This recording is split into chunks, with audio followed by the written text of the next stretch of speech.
La Red Independiente presenta Noticias 1. Esta noche Noticias 1 obtuvo las únicas imágenes del encuentro controlado por la Corte entre el abogado del expresidente Uribe, Diego Cadena, y la esposa del testigo Monsalve.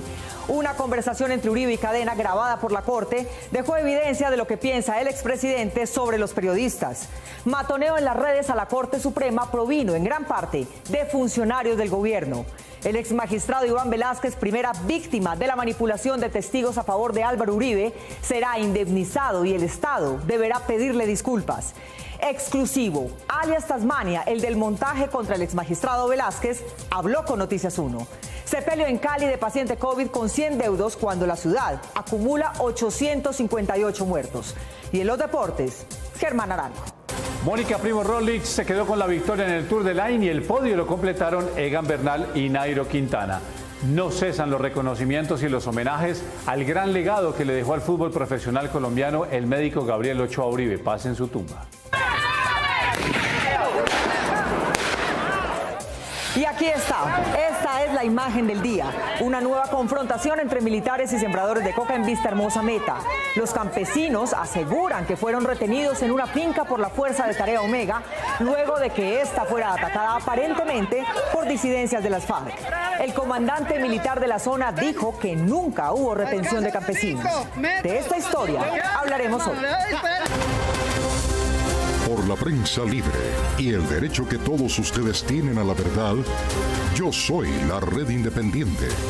Presenta Noticias 1 con Mónica Rodríguez y Germán Arango. Buenas noches y bienvenidos a la mejor información del fin de semana. Una prueba clave en la búsqueda de testigos a favor del expresidente Uribe fue la visita que el abogado Cadena le hizo al testigo Monsalve en La Picota el mismo día en que Jaime Lombana, también defensor del expresidente, se encontraba en esa sala carcelaria. Carlos Cárdenas. Mónica, y la otra prueba importante controlada por la Corte fue el encuentro entre Cadena y la esposa del testigo Monsalve. Tenemos imágenes inéditas de ese momento. Según las investigaciones de la Sala de Instrucción de la Corte Suprema, la gestión clave para presionar a Juan Guillermo Monsalve, el testigo que durante varios años ha declarado consistentemente contra Álvaro Uribe y su hermano Santiago, para que cambiara su testimonio a favor del expresidente, fue ejecutada por el abogado Diego Cadena, quien intentó visitarlo en La Picota el día 21 de febrero de 2018, 5 días después de que la Sala Penal cerrara la investigación a favor de Iván Cepeda y ordenara indagar la conducta del exmandatario. Esta es una democracia respetable. Ese día, la gestión de Cadena fracasó porque Monsalve no lo quiso recibir. Esta fotografía inédita del abogado Cadena en las afueras de la cárcel La Picota, que obtuvo en exclusiva Noticias 1 y en cuya parte inferior consta la fecha en que fue tomada, se constituyó en prueba para la Corte Suprema de los intentos de Cadena para acceder al testigo Monsalve. Vamos a tener la oportunidad procesal de esclarecer estos hechos. De acuerdo con el voluminoso expediente, el día siguiente, 22 de febrero, se dio la famosa reunión en la sala de visitas de La Picota, que fue extrañamente facilitada por el director del penal, entre Cadena, Monsalve y el compañero de celda de este, Enrique Pardo Hash, quien hacía parte del complot para hacer cambiar de versiones al testigo que ha incriminado a los Uribe Vélez. Refirió el testigo Cadena que, en efecto, atendiendo la solicitud de Uribe Vélez, se acercó a La Picota los días 21 y 22 de febrero de 2018. En la sala de La Picota, el preso Pardo Hash también se reunió con otros de los apoderados del senador Uribe, Jaime Lombana, quien llegó acompañado de la cuñada de Pardo. Esta foto, también inédita y en poder de Noticias 1, corresponde a ese día. Se ve al abogado Lombana de un lado de la mesa y del otro al preso Pardo Hash con su cuñada. Al otro lado del mismo salón estuvo Cadena con Monsalve en su primer intento de hacerlo cambiar su testimonio. Según como se ratificó en la Providencia, el testigo Monsalve le aseguró al abogado Cadena que le enviaría con su esposa la carta con su presunta retractación. Días después, la señora, con autorización de la Corte Suprema, se reunió en una cafetería con Cadena y grabó la conversación para dejar prueba de lo que hablaba con él y para entregársela a los investigadores. Aparte de la grabación, las únicas imágenes de ese momento crucial para la investigación también fueron obtenidas por Noticias 1. El abogado indicó que se reunió con Deyanira Gómez el 5 de abril de 2018, con las instrucciones de Juan Guillermo Monsalve. Ella me dice unas cosas totalmente diferentes a lo que yo había hablado con el señor Monsalve. Cadena aseveró que de estas gestiones con la esposa de Monsalve tenía informado al senador Álvaro Uribe Vélez, pero no sabe si antes o después de haberlas realizado. La cita terminó y Cadena se marchó sin la tan anhelada carta. Deyanira Gómez no fue la única que usó un equipo para registrar el audio de la cita. Cadena también grabó. Los dos archivos están en poder de la Corte. El audio de la esposa de Monsalve no tiene alteraciones. El de Cadena fue editado. Deyanira también se convirtió en testigo del proceso que tiene hoy en detención domiciliaria a Álvaro Uribe.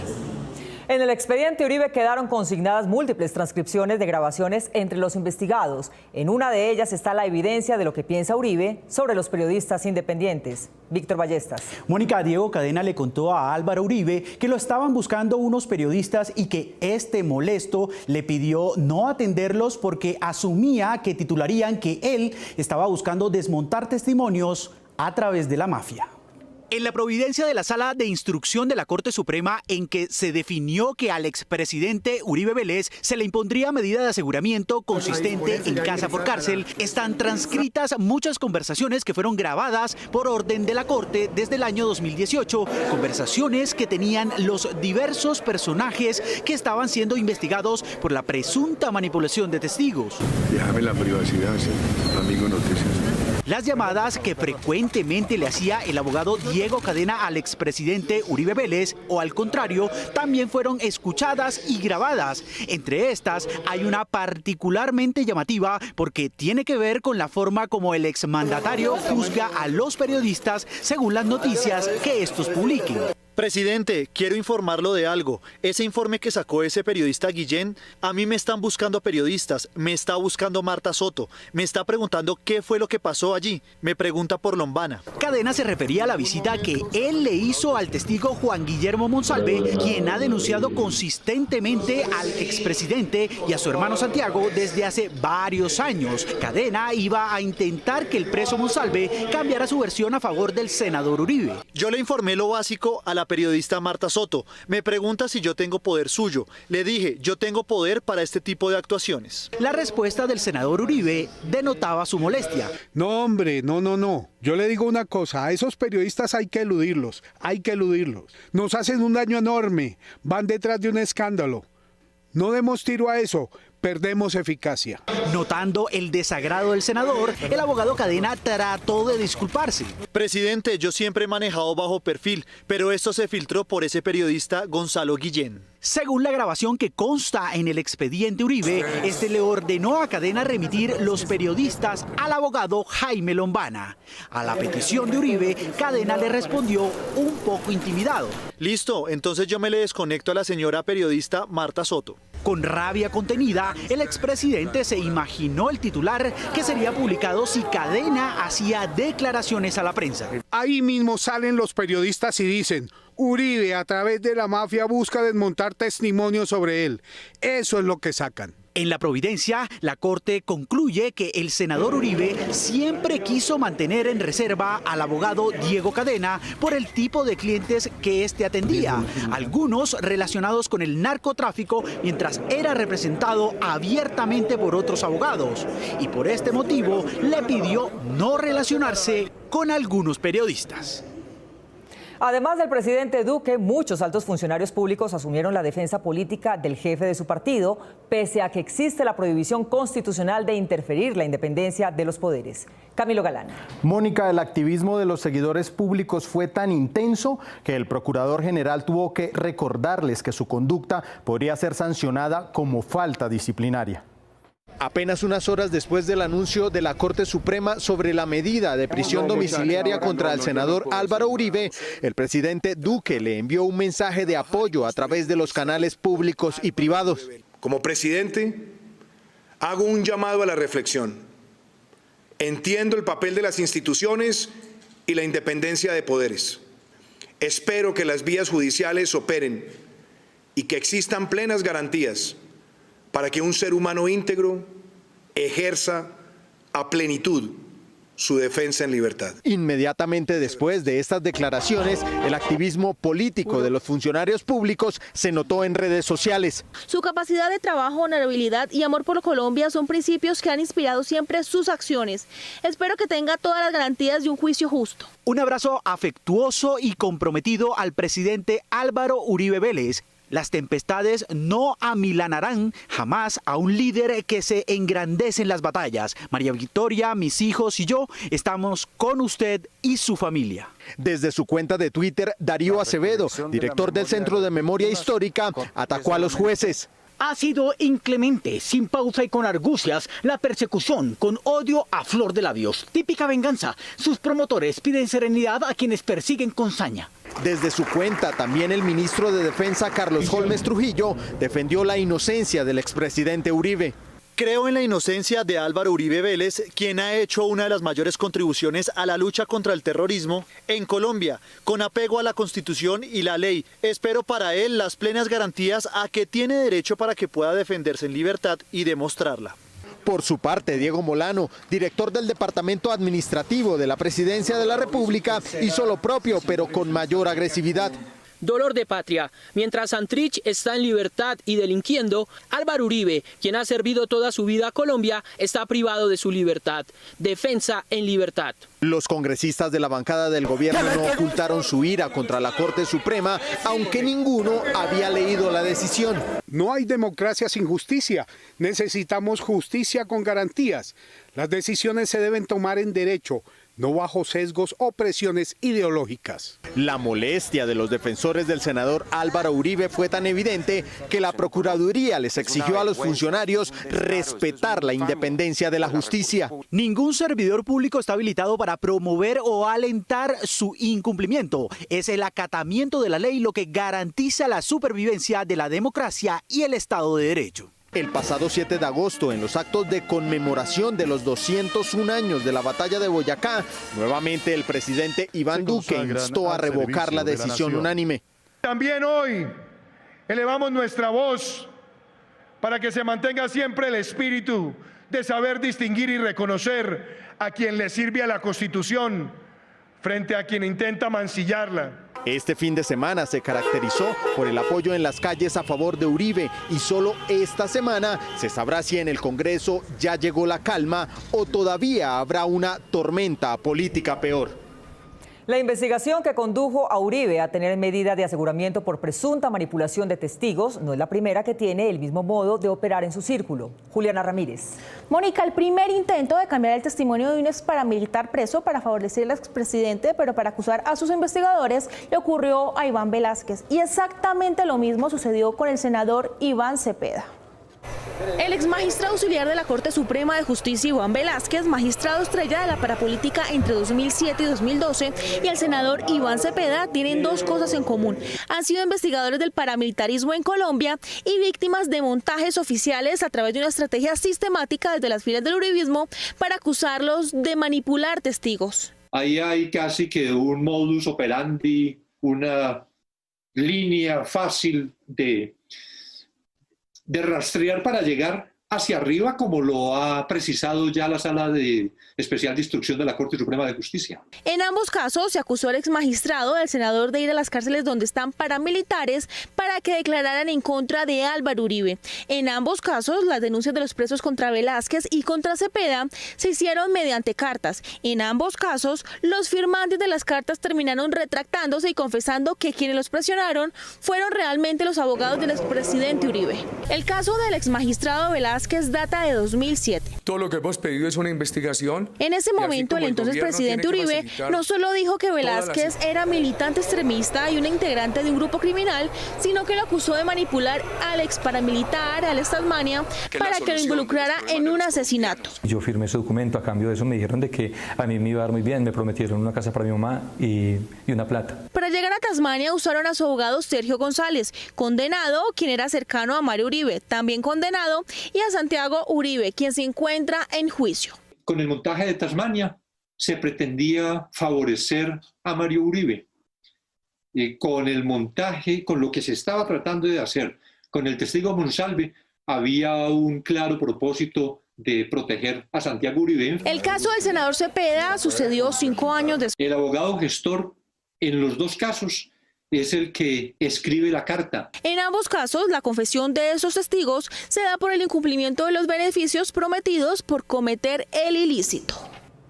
Coincidencialmente, esta misma semana, el Tribunal Administrativo de Cundinamarca le dio la razón al magistrado Iván Velázquez. Juan Fernando Barona. Mónica, el tribunal le ordenó a la Casa de Nariño indemnizar al exmagistrado y pedirle perdón público por la persecución y los montajes de los que fue víctima durante los gobiernos de Uribe Vélez. En 2007, el magistrado auxiliar de la Corte Suprema de Justicia, Iván Velázquez, fue el encargado de investigar los nexos entre políticos y paramilitares, por lo que fue considerado el magistrado estrella de la parapolítica. Su trabajo fue tan contundente que logró que se condenaran a más de 60 congresistas, alcaldes y gobernadores, entre otros. Siento el corazón henchido de amor por Colombia. Por estas investigaciones, Velázquez fue espiado, chuzado, amenazado y víctima de montajes por parte del gobierno del entonces presidente Álvaro Uribe.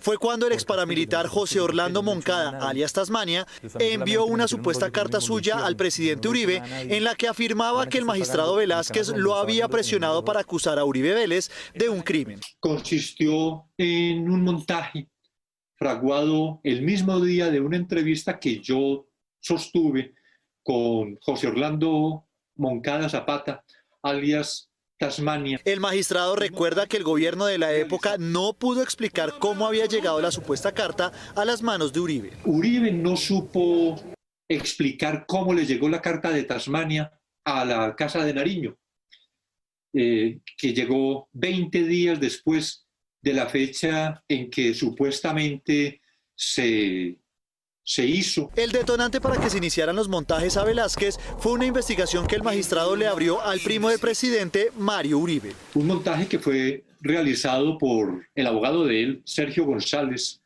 y los señores Mario y Santiago Uribe, y Juan Carlos El Tuzo Sierra, entre otras personas. Tiempo después, Tasmania confesó que se trataba de un montaje. Lo que él manifestó fue que se arrepintió de haberse prestado para eso.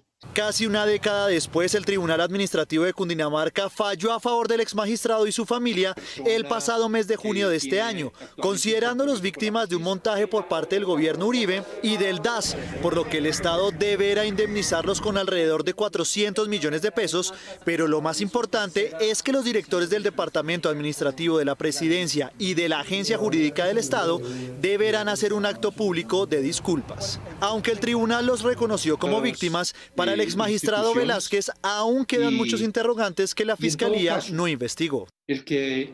Alias Tasmania ya salió de la cárcel, pero no está en libertad. El primer día como expresidiario se salvó de un intento de asesinato y todavía teme que lo maten.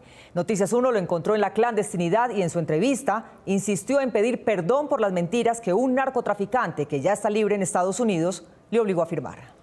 Desde abril de 2018, cuando recuperó su libertad, Orlando Moncada, alias Tasmania, resolvió permanecer en silencio y salvar su vida, que quedó en riesgo desde que se retractó de las declaraciones falsas contra el magistrado investigador de la parapolítica, Iván Velázquez. Noticias 1 lo encontró. Como una más de las tantas mentiras que se hicieron dentro de la cárcel para favorecer al gobierno de Álvaro Uribe Vélez, con el objetivo de desprestigiar la Corte Suprema de Justicia. Ahora que una sentencia obliga al gobierno a indemnizar al magistrado Velázquez, alias Tasmania le pide de nuevo que lo perdone. Al doctor Iván Velázquez le han hecho muchos montajes, incluyendo el que fui obligado a hacerle, el cual le hice mucho daño y por eso le pedí perdón y le conté mi verdad. El mismo día que salió de prisión escapó de la casa en la que viviría cuando hombres con fusil derribaron la puerta. Desde entonces se esconde porque sabe que todavía quieren matarlo. Cuando uno cree que puede estar tranquilo, disfrutando de la libertad al lado de sus seres queridos, se encuentra con otra realidad.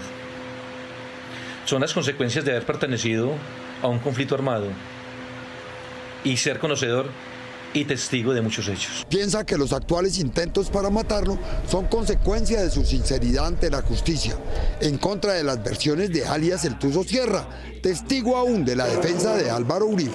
Más que un engaño, fui obligado a sostener esa mentira y firmar esa carta para favorecer unas peticiones las cuales les concedieron Y repito, nunca redacté esa carta. Y la firmé porque tenía que hacerlo y así me lo hicieron ver. Alias Tasmania mantiene en reserva su lugar de residencia porque piensa que, luego del fallido atentado en su contra, quienes se sienten traicionados por su confesión podrían persistir en eliminarlo. Pienso que algo me va a pasar. Germán Navas Talero, que desde hace unos 4 periodos es la conciencia jurídica del Congreso, reprocha los ataques uribistas a la Corte porque cuando ésta aprobó la segunda instancia para uno de ellos la aplaudieron y ahora la atacan. Eduardo López Júquer. Mónica, el representante sostiene que fueron la irresponsabilidad y la ignorancia las que provocaron estos comentarios, porque las decisiones judiciales se controvierten en los estrados, no con matoneos ni comunicados de prensa, y mucho menos del gobierno. Hay gente irresponsable que sin haber conocido el proceso se atreve a criticar a la Corte.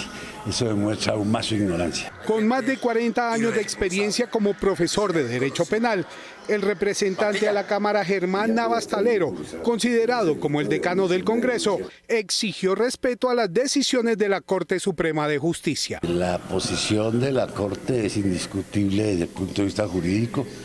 Ellos adelantan un procedimiento y encontraron pruebas suficientes o indicios para dictar una medida de aseguramiento. De acuerdo con el profesor Navas, las providencias de los jueces se acatan y se pueden controvertir en los estrados judiciales. Las órdenes del juez deben ser acatadas aún por el mismo presidente de la República. La defensa del senador Uribe, según el profesor, puede apelar la medida de aseguramiento ante la misma sala de instrucción que la profirió y esta puede confirmar o revocar la detención. Resuelto este recurso, los mismos apoderados del exmandatario pueden solicitar la práctica de nuevas pruebas antes del cierre de la investigación. Cuando esta termine, el magistrado ponente dictará resolución de acusación o el archivo del proceso, caso en el cual todo concluye ahí. De producirse la resolución de acusación, el expediente pasará a la sala de juzgamiento para el desarrollo del juicio. Cada vez que no les gusta algo piden constituyente. De acuerdo con el profesor Navas, aún hay recursos legales, por lo que no es entendible que traten de desacreditar a la Corte sin agotar las instancias del proceso. Cuando se reconoció el derecho de Arias a una segunda instancia, aplaudieron que la Corte había hecho justicia. Y ahora que la Corte hace lo mismo, pero que los afecta a ellos, entonces la Corte está mal. El representante a la Cámara señaló además que no es con amenazas de reformas para crear una Corte única o una Asamblea Constituyente como se enfrentan los procesos judiciales, ni se controvierten las decisiones de los jueces. Los patrullajes nocturnos en busca de las rumbas clandestinas que han convertido a Cali en el tercer foco de la pandemia en Colombia dieron ayer con un velorio masivo en el que más de 100 personas podrían haber estado en contacto con el virus. Carolina Rodríguez. Mónica, Cali está en el pico más alto del contagio con 858 personas fallecidas, 28 de ellas hoy mismo y con 349 pacientes en las unidades de cuidados intensivos. Pero aún así hay necios que siguen infringiendo todas las medidas. A pesar de la alerta roja impuesta por la alcaldía de Cali, de los 858 muertos que acumula hoy y de las restricciones en el oriente de la ciudad, nada impidió que cientos de habitantes del barrio Manuela Beltrán se aglomeraran alrededor de una vivienda para darle el último adiós a un hombre fallecido por COVID.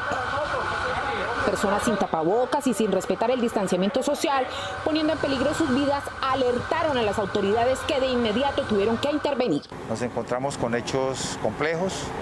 Uno de ellos, por ejemplo, una persona que en horas de la tarde falleció por posiblemente COVID. Se encontraba el cadáver en su vivienda.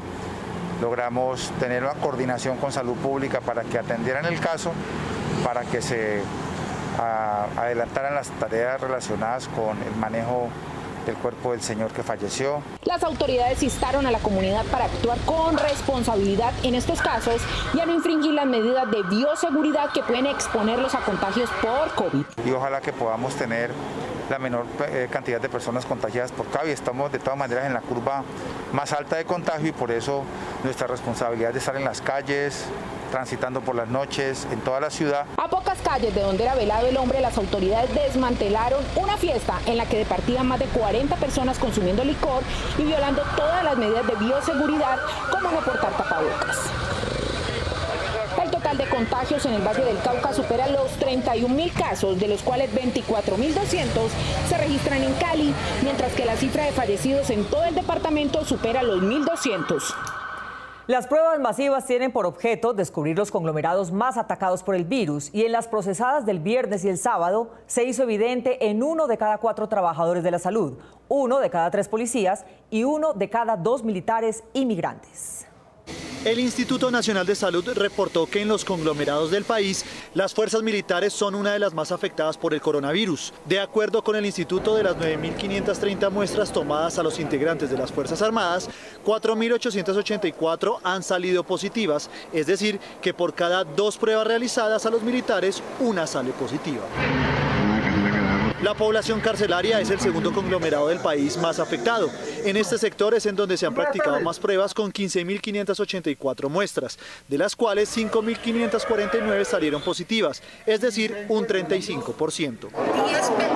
Las plazas de mercado continúan en la lista, ya que las 2.441 pruebas que se han hecho hasta el momento, 843 salen positivas para coronavirus. A la población indígena se le han practicado 1.820 pruebas, de las cuales 557 han salido positivas, lo que representa el 30% del total de las muestras tomadas. Aunque no han presentado tantos casos positivos como en las fuerzas militares, en el caso de la policía, el 28% de las pruebas realizadas ha salido positivo, es decir, aproximadamente 1 de cada 3 policías que se ha tomado la muestra tiene coronavirus. Cabe recordar que hoy en el país se realizaron 31.743 pruebas, se presentaron 10.611 casos positivos y 302 fallecidos. La pandemia encerró a los humanos, pero le abrió la puerta a los robots, lo que indican los indicadores. La Federación Internacional de Robótica anunció que el coronavirus aceleró la demanda de autómatas. Según sus cifras, Corea del Sur es el país más robotizado, con 710 por cada 10.000 trabajadores, seguido de Singapur con 658, Alemania con 326, Japón con 320 y Estados Unidos con 197. Esto indica que el COVID-19 no es un virus informático. Esto es lo que indican los indicadores. Una modelo que encontró lo que creía que iba a ser el amor de su vida en México está ahora atrapada cerca al hombre que comenzó a maltratarla de palabra y luego casi la mata. Dayana Cruz. Mónica, su amor prometía ser un hombre lleno de paz como líder de un centro de yoga, pero de la calma pasó a la violencia y del arrepentimiento al acoso, que convirtió en imposible su vida en ese país. Noticias 1 contra la violencia. Sonia, modelo colombiana de 25 años, viajó a México en busca de oportunidades laborales.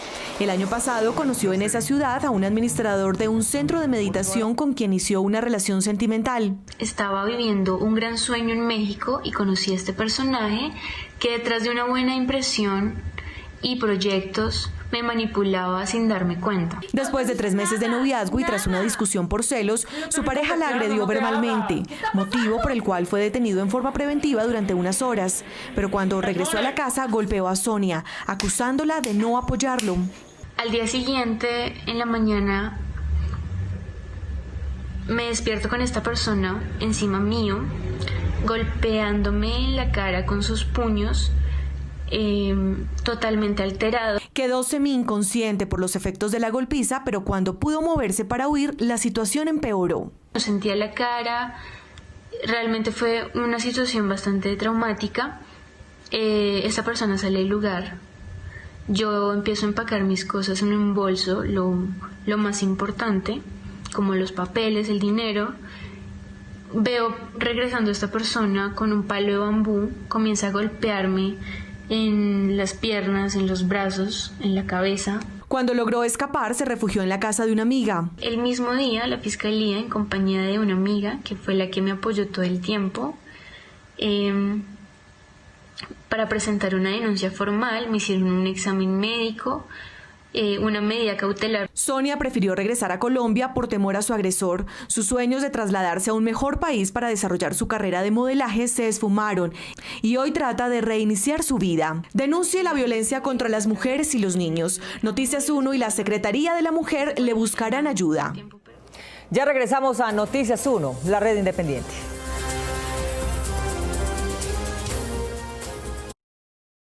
Tropas de la Fuerza de Tarea Omega encerraron en una finca a un grupo de campesinos y excombatientes de las FARC de la región del Guayabero en el Meta, que a su vez están siendo atacados por la organización narcotraficante de alias Gentil Duarte.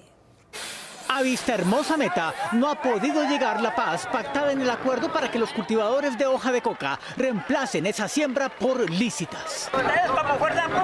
La fuerza pública ha llegado a veredas de Vistahermosa a confrontar a quienes defienden el programa de sustitución de cultivos ilícitos.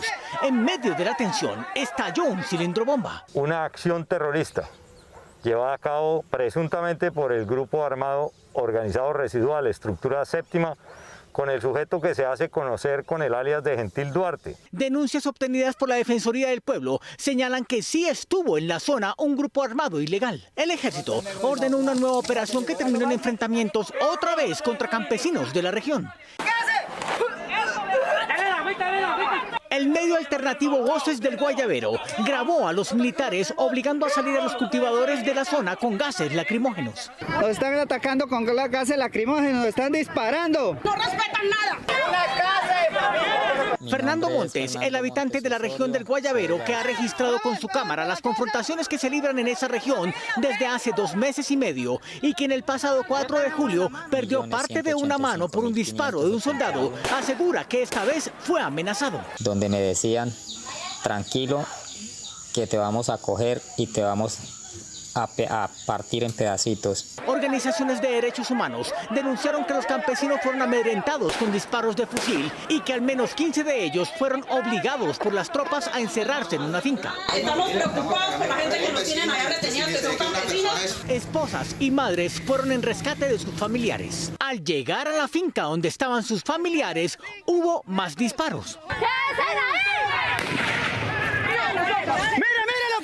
¿Qué va a hacer, hermano? ¿Le va a disparar? Ya.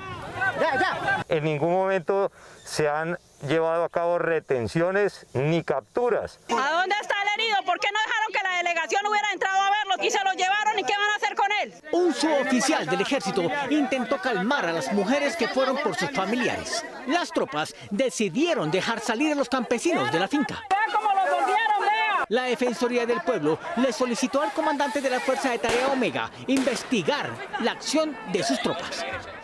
La prevención del contagio abrió paso a las transacciones sin contacto físico con los billetes, pero tampoco con teclados ni pantallas. Ya el rey no es el dinero plástico, sino el electrónico. La billetera electrónica es una aplicación creada por emprendedores colombianos para épocas de pandemia y de obligatorio distanciamiento social. Será útil para realizar pagos rápidos, seguros y sin contacto con otras personas, con objetos físicos o con pantallas. En ese orden de ideas, nosotros prestamos una solución que evita que el usuario tenga que acceder a tarjetas, papeles, botones para realizar sus experiencias de compra. La plataforma también será útil para pago de servicios que tradicionalmente requerían interacción y contacto, como peajes desde el vehículo, adquisición de combustible, parqueadero, lavado de vehículos, seguros, entre otros. En primera medida, un medio de pago, prepago o pospago con el que cuenta el usuario y que asocia al segundo elemento, que es una aplicación a través de la cual tú administras tus pagos y tu experiencia GoPass. Y tercero, un tag que te permite vivir la parte de GoPass en torno al vehículo, que es toda la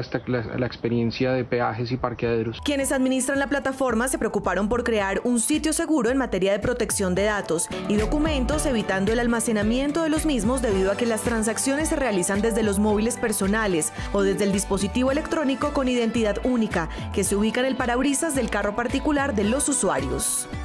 Tener la posibilidad de hacer un retiro parcial del fondo de pensiones para afrontar los gastos de la crisis de la pandemia es una opción que ya abrieron otros países de América Latina y que inicia el camino de su aprobación en Colombia. El Congreso se prepara para debatir la posibilidad de permitir que hasta el 10% del ahorro pensional pueda retirarse en Colombia. La iniciativa legislativa es liderada por el representante del Partido Liberal, Harry González, que aplicaría únicamente para afiliados que han realizado aportes intermitentes o que hace varios meses no lo hacen y aparecen como inactivos activos, es decir, cerca de 8,5 millones de colombianos. Hemos identificado que estos 8,5 millones de colombianos son personas que tienen una poca posibilidad de pensionarse. Este ahorro pensional podría ser equivalente a 13 billones de pesos aproximadamente. Igualmente, el proyecto de ley no aplica para personas que hayan tenido una filiación con Colpensiones. Por ejemplo, si usted es un afiliado de un fondo privado que cotizó la pensión durante 16 años de vida laboral intermitentemente, sumando 60 millones de pesos, podría retirar hasta el 10% de ese dinero, es decir, 6 millones de pesos. Ahora bien, los fondos privados se oponen a esta idea, asegurando que actualmente es permitido retirar las cesantías. Y es que hay que tener en cuenta que si usted disciplinadamente ha venido aportando su pensión durante toda su historia laboral y dejó de hacerlo hace poco, es más factible ponerse al día, pues si asume el retiro del 10%, el cálculo de su jubilación bajará. El proyecto de ley que radicamos está pendiente de asignación de ponente en la Cámara de Representantes. El retiro del ahorro pensional de forma parcial ya es una realidad en Perú, donde el Congreso de ese país permitió el retiro del 25%, y en Chile, donde los ciudadanos ya cuentan con el aval para sacar el 10%. No solo de carreras profesionales vive el trabajo, por eso el Distrito Capital lanzó una estrategia para dar cursos gratis a los jóvenes NINI, es decir, a los que ni estudian ni trabajan. La alcaldesa Claudia López presentó esta semana el programa Reto U, una plataforma que se activará en conjunto con 21 centros universitarios, tanto públicos como privados, para darles oportunidades de educación en este segundo semestre del 2020 a cerca de 8.000 jóvenes bachilleres de la ciudad que no estén estudiando y tampoco tienen un empleo o trabajo formal. Esperamos que se inscriban cualquier graduado de una institución de educación, de una institución educativa, en cualquier localidad de Bogotá. Jóvenes que pues por eso están retornando a las oportunidades, porque en algún momento circunstancial de la vida ni están estudiando en este momento, ni están estudiando ni están trabajando. De acuerdo con la alcaldesa, mediante la plataforma Reto U, los estudiantes podrán tomar hasta 8 créditos académicos, los cuales podrán ser homologados en las carreras que elijan los beneficiarios a partir del 2021. Es una apuesta por flexibilizar, acortar, abaratar, pero mejorar en calidad, en interdisciplinariedad, en complementariedad, las oportunidades de educación superior para los jóvenes de Bogotá. La administración distrital invertirá cerca de 40.000 millones de pesos para que los jóvenes de bajos recursos económicos puedan tomar los cursos de educación superior a partir de la próxima semana. Esos cursos, cada uno dependiendo del contenido, del método, del esfuerzo, tendría un número de créditos. La convocatoria estará abierta hasta el 10 de agosto. Los interesados deben inscribirse en la página web de la Secretaría de Educación, www.educacionbogotá.edu.co. Un bloguero uribista presume de conocer al minuto cada movimiento del magistrado investigado de Álvaro Uribe. Llegó el momento de Top Secret, la vida secreta de los famosos. Nadie sabía quién era César Reyes Medina hace 2 años. Hoy su nombre puede ser uno de los más mentados del país, bien para alabarlo, bien para vilipendiarlo. Reyes es el magistrado de la Sala de Instrucción de la Corte Suprema, a quien le tocó investigar al expresidente Álvaro Uribe por su presunta manipulación de testigos. A este togado le correspondió escribir la ponencia que, después de una votación unánime de los 5 miembros de esa sala, concluyó con la orden de detención domiciliaria para el exmandatario, lo cual produjo toda clase de reacciones.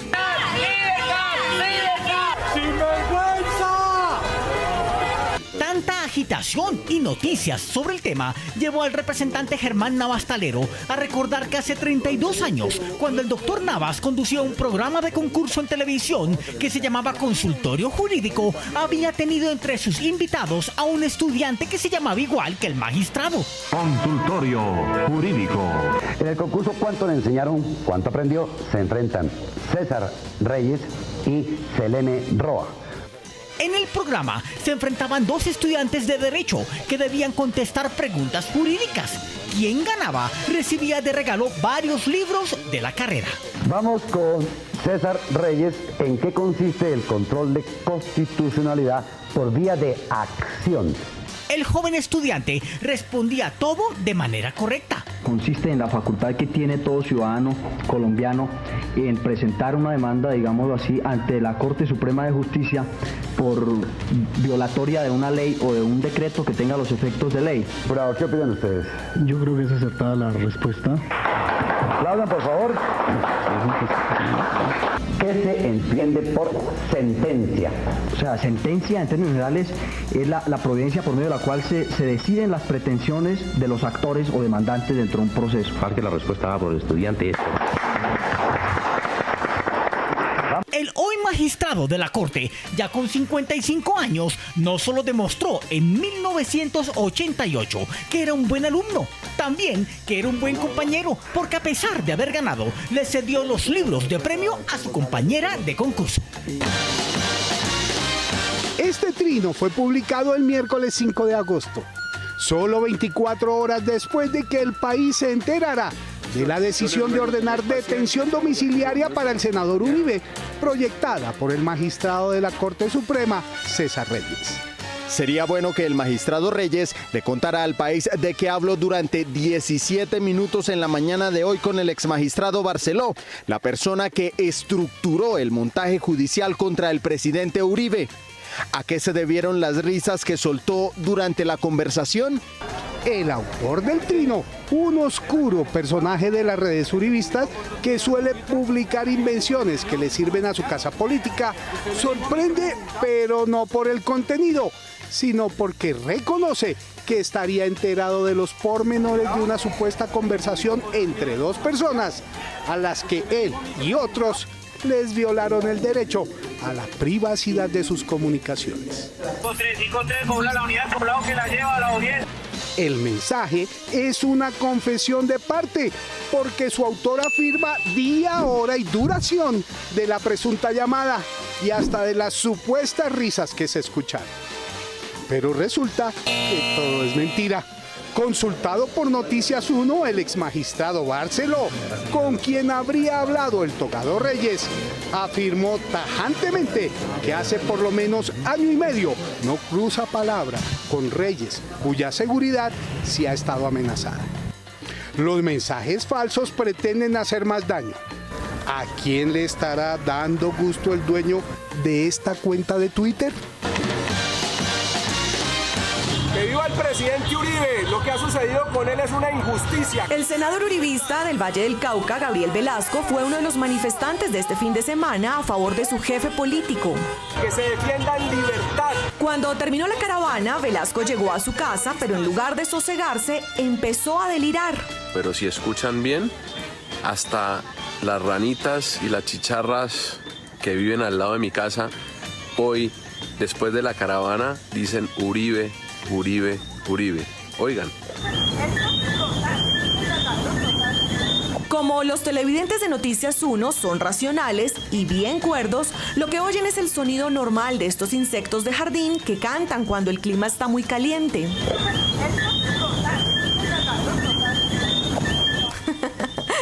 El fanatismo político puede volver a la gente loca, pero también un poquito ridícula, con perdón del senador. Estén pendientes, volveremos con más confidenciales de ataque en Top Secret. En nuestra imagen para el recuerdo.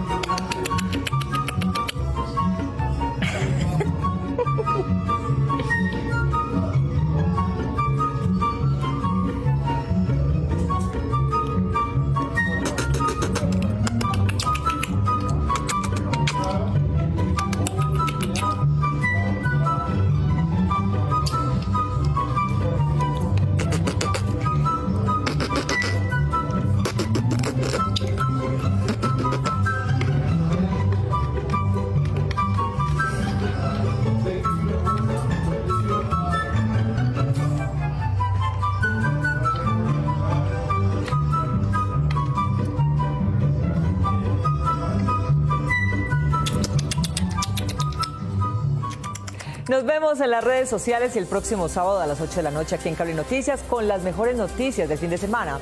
A ustedes, como siempre, gracias por elegir la independencia. Feliz noche. Permita que su marca impacte a los millones de personas que nos ven, porque estar bien informado hace parte de la democracia.